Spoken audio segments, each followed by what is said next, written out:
Alright, geometry class, this is a good little short review over transformations.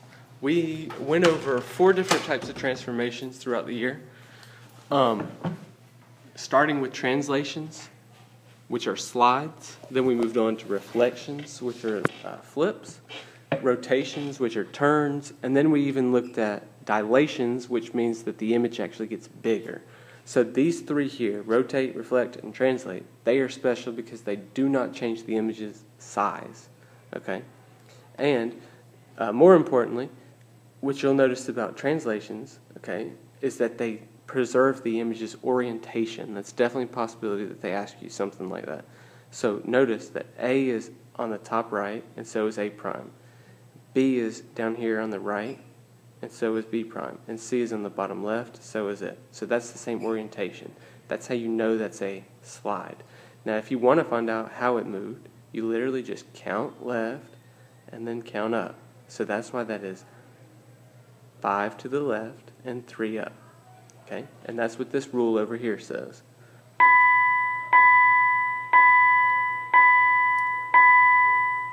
So in this problem here, you should notice that A and B are at the top, and D and C are on the bottom, and the orientation stayed the same. A is on the top left, so is A prime. So this must be a translation. Notice that it moved to the left, and then down. This is the pre-image, this is the new image, which is just called the image. So this is left, 2, 3, 4, 5, 6, 7, and down 3. Alright, same thing on this. Okay, you'll notice that you start with B or A or C and move to the A prime, B prime, C prime. And regardless of what point you choose, you should notice that you're moving in this direction and then down. So you're moving right, and that's -6, and you're stopping at -2. That'd be right 4. And you're at a height of 4, and you go down to a height of 1. So that means you dropped 3. So right 4 and down 3. Alright, so that's just a review of translations. Okay, then we talked about reflections. You'll notice that on this one it's a little bit different. Instead of just moving over, okay, they don't move over the same distance. So that can't be a translation. It also didn't keep A on the left. See, A is not on the left, it's over here on the right. So this reflected, it flipped over. And the easiest way to do that is to count. If you count 1, 2, 3, 4, now count the same distance. 1, 2, 3, 4. That gives you your new location. The same thing happened with B. 1, 2, 1, 2. C was on the line, it stays on the line. Okay, that's all there is to a reflection. And that's a reflection in the y-axis. Y runs vertical. You'll notice that this is a reflection in the x-axis. I'm just going to do one of them. If you count from M to the line, you're going to count 1, 2, 3, 4, 5 down. And so you keep going 5 down. That puts you at your new point. That is a reflection on the x-axis. If you want to reflect over a different line, see the x-axis is down here. This is at y equals 4. That's the y value 4. And so same thing, you just take any point like S and you count to the line and then count that same distance past it. You'll notice that they're both 1 away from the line. T and R are both 3 away from the line of reflection. And so that's how you do a reflection.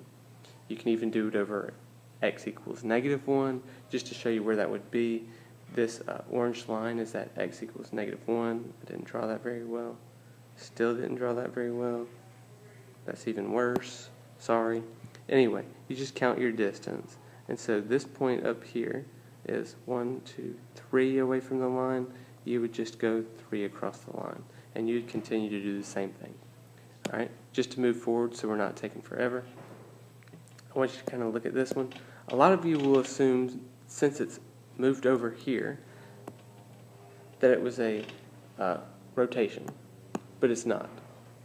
What actually happened, you'll notice that A is on the top left, and down here, A is on the bottom left.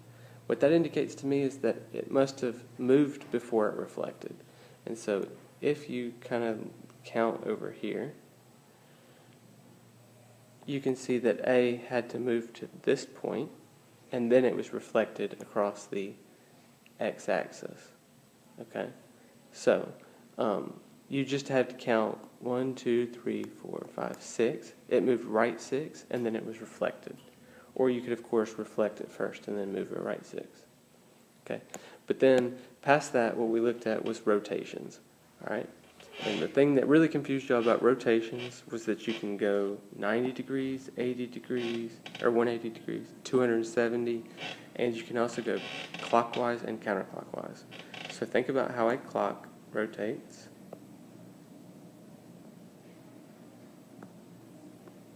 Okay, clock turns that way, so that's clockwise.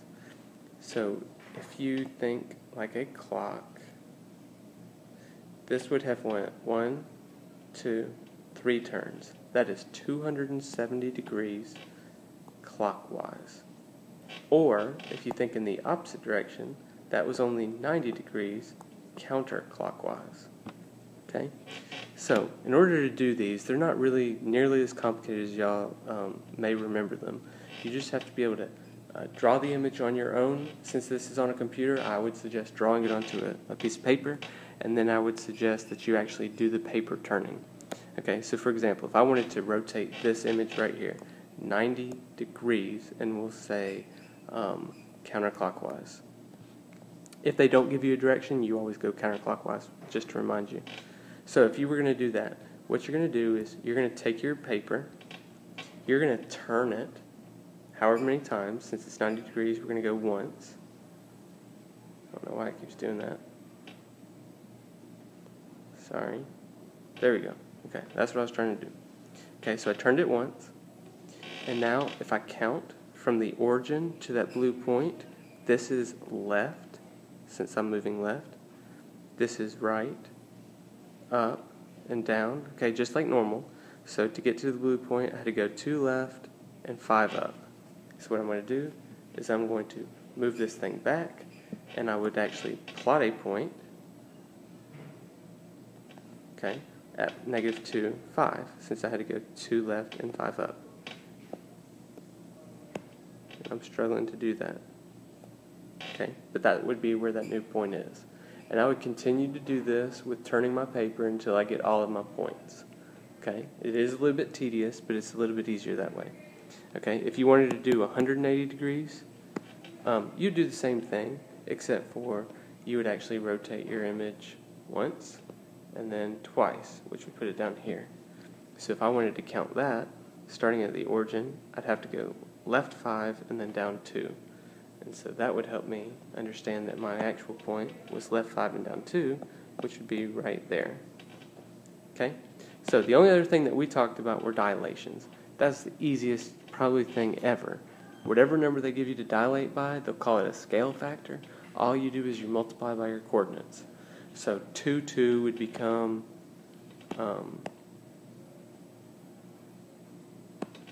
4, 4. 5, 2 would become 10, 4. And 2, 5 would become 4, 10. I just multiplied every single value by 2. That's it. Hopefully this helps. Good luck to y'all in your studies. And of course, good luck to you on your EOC whenever y'all take it.